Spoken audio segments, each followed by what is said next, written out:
ಬುದ್ಧನ ಕಾಲದ ಒಂದು ಕತೆ ನೆನಪಾಗ್ತದೆ.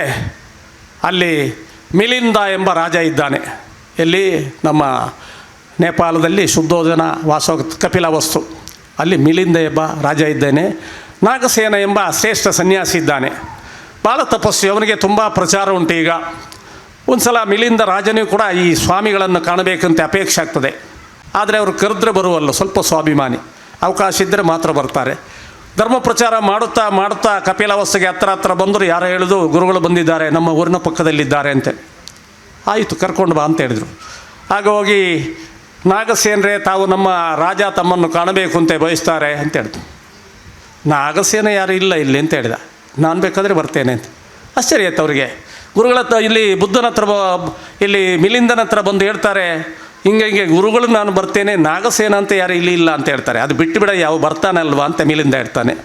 ಆಯಿತು, ಭಾಳ ಅದ್ಧೂರಿಯಿಂದ ಹೋದರು ರಾಜ. ಎಲ್ಲ ಅವರ ಸೇನೆ ಸಮೇತ ಹೋಗಿ ಅದ್ಧೂರಿಯಿಂದ ಅವರನ್ನು ಸ್ವಾಗತ ಮಾಡ್ತಾರೆ.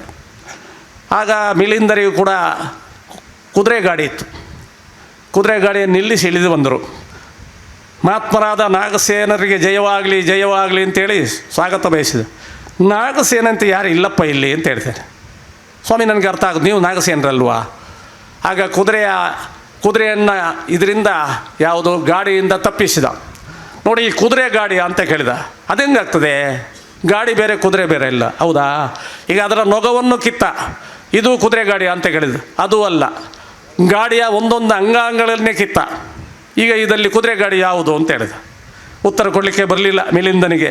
ಹಾಗೆ ನೋಡಯ್ಯ, ನಾನೆಂಬುದು ಈ ಕೈಯ, ಈ ಕಾಲ, ಅಥವಾ ಎದೆಯ, ತಲೆಯ, ಬಾಯಿಯ ಯಾವುದು ಅಂತ ನೀನು ಹೇಳುಂಟು.